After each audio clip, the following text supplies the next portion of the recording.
Bonjour, bienvenue dans un nouveau numéro de Promenade à Bordeaux, un rendez-vous imaginé et commenté par Ella Mansour de Bordeaux Walking Tours. Bonjour Ella.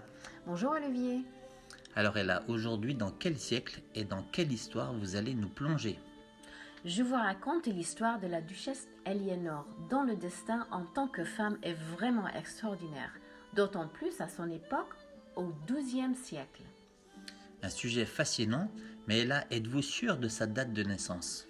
Non, car son année de naissance reste au sujet à polémique pour les historiens qui évoquent soit 1122 ou 1124.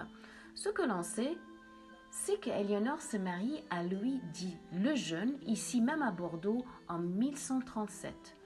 Alors que le jeune couple est en route pour Paris, le roi de France, Louis le Gros, meurt. Louis VII accède au trône et fait alors d'Éléonore la reine de France. Que sait-on d'autre sur la duchesse?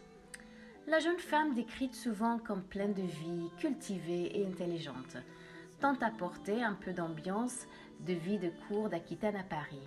Malheureusement, Éléonore, petite fille du premier troubadour Guillaume IX, comprend rapidement que la capitale n'est pas le lieu propice au développement des arts, de la musique ou de la poésie telle qu'elle souhaiterait.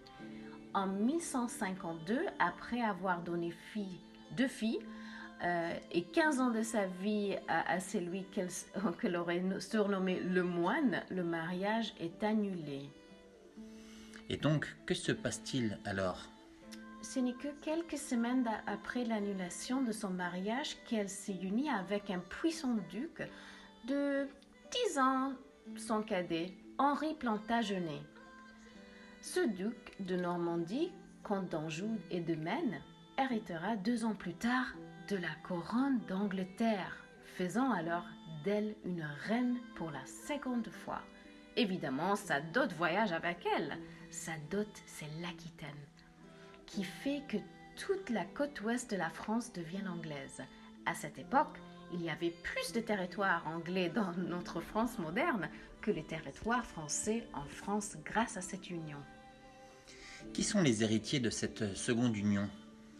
3 autres filles et 5 garçons, 2 qui deviennent futurs rois d'Angleterre, Richard Cœur du Lion et Jean sans Terre. D'ailleurs, je vous conseille de regarder un film américain, Le Lion en hiver, où Katharine Hepburn joue un rôle d'Éléonore, un film qui a mérité l'Oscar de meilleure actrice en 1969. Peter O'Toole, Anthony Hopkins sont également dans le casting dans ce film. Bon film et bonne balade!